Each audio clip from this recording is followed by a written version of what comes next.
Monsoon 2021 के इंतजार और पहले साइक्लोनिक स्टॉर्म के बनने की संभावनाओं के बीच देश के अलग अलग भागों पर 14 मई को किस तरह से रहेगा मौसम का मिजाज, आइए जानते हैं इस नेशनल बुलेटिन में। मैं हूं देवेंद्र त्रिपाठी और आप जुड़े हैं मौसम तक चैनल के साथ।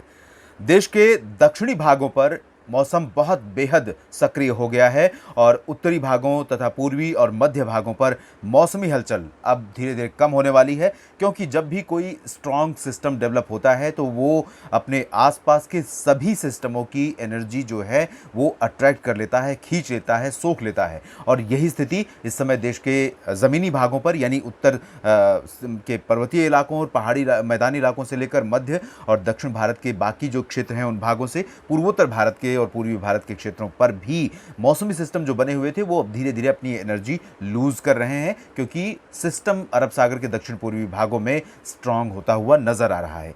इस बीच बंगाल की खाड़ी से मॉइस्चर का फीड कुछ जरूर जारी है पूर्वोत्तर भारत के क्षेत्रों में, लेकिन बाकी जो इलाके हैं इन भागों में बादलों का प्रभाव धीरे धीरे कम होने लगा। इसके बावजूद आप देख सकते हैं उत्तर पश्चिम भारत के मैदानी इलाकों में आज तक ये बादलों का प्रभाव है। आज 13 मई है, शाम के 5 बज रहे हैं और इस समय घने बादल उत्तर भारत के पर्वतीय इलाकों पर रहे और इसके साथ साथ उत्तर प्रदेश यानी गंगा का मैदानी इलाका, पंजाब से लेकर पंजाब का पूरा दोआब क्षेत्र और साथ ही साथ गंगा का मैदानी इलाका जिसमें बिहार बंगाल तक बादल घने रहे। पूर्वोत्तर भारत में भी बादल रहे और इन इलाकों में कुछ स्थानों पर गर्जना, लाइटनिंग स्ट्राइक के साथ वर्षा भी दर्ज की गई। दक्षिण भारत के भी कई इलाकों में बारिश दर्ज की गई है। इन बादलों की स्थिति के बीच और साइक्लोनिक स्टॉर्म विकसित होने की संभावनाओं के बीच आइए जानते हैं साइक्लोनिक स्टॉर्म किस कैटेगरी में अगले 24 घंटों में जाएगा, यानी 14 मई को। और 14 मई को देश के भागों पर कहां कहां क्या कुछ बदलेगा मौसम में। इस समय जो सिस्टम अरब सागर के दक्षिण पूर्वी भागों पर बना हुआ है ये लो प्रेशर बन चुका है। लक्षद्वीप में ये कहर बरपाने वाला है अगले 48 घंटों के दौरान। 13, 14 और 15 मई की आज से लेकर आज रात बहुत भारी पड़ सकती है लक्षद्वीप रीजन पर। साथ ही साथ अगले 24 घंटों के दौरान यानी 14 मई को सुबह से लेकर 15 मई की सुबह तक बहुत व्यापक वर्षा और बहुत भीषण रफ्तार की हवाएं यहां पर चलेंगी। घने बादल लगातार छाए रहेंगे, तापमान नीचे रहेगा और इसकी वजह से यहां पर सामान्य जनजीवन व्यापक रूप में प्रभावित हो सकता है। जान और माल के नुकसान की भी आशंका रहेगी। ये सिस्टम अगले 24 घंटों में यानी 14 मई की सुबह तक वेल मार्क लो प्रेशर बन सकता है और उसके 24 घंटों के बाद ये डिप्रेशन बन जाएगा। 16 मई को इसके लो प्रेशर साइक्लोनिक स्टॉर्म बनने की संभावना है। फिलहाल 14 मई को ये केरल के त्रिवेंद्रम, कोचीन तक कई जो दक्षिणी ज़िले हैं उन भागों में मूसलाधार वर्षा दे सकता है। लक्षद्वीप जैसी तबाही की आशंका केरल के भी दक्षिणी भागों में नजर आ रही है। साथ ही साथ कन्याकुमारी समेत जो तमिलनाडु का दक्षिणी इलाका है केरल से सटा हुआ और तटवर्ती क्षेत्र उन भागों पर भी बहुत व्यापक असर रहने की संभावना है।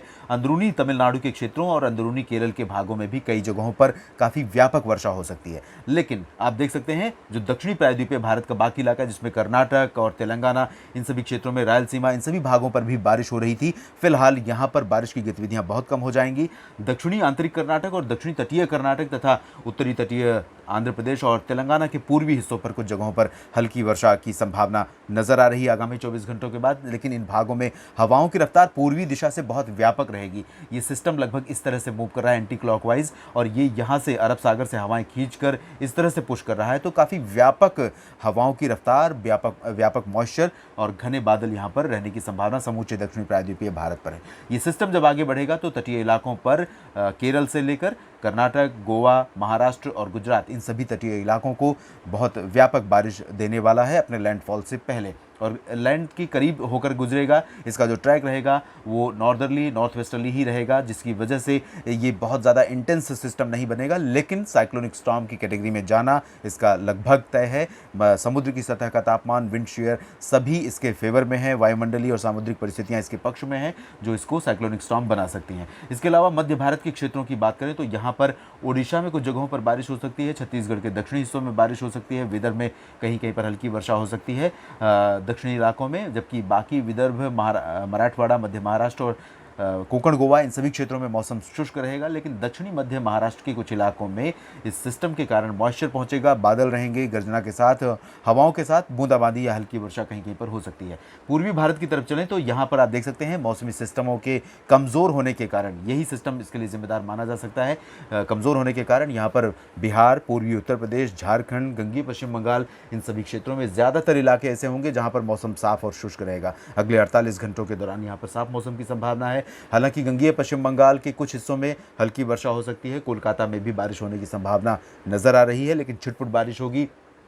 पूर्वोत्तर में असम, मेघालय, अरुणाचल प्रदेश तथा नागालैंड, मणिपुर, मिजोरम और त्रिपुरा समूचे क्षेत्रों पर मॉइस्चर का फीड बंगाल की खाड़ी से लगातार जारी रहेगा। स्कैटर्ड क्लाउड रहेंगे, स्कैटर्ड रेनफॉल हो सकती है, यानी कुछ इलाकों में बादल छाने और कहीं कहीं पर हल्की से मध्यम गर्जना के साथ वर्षा होने की संभावना यहाँ पर है। लाइटनिंग स्ट्राइक की भी गतिविधियाँ हो सकती हैं।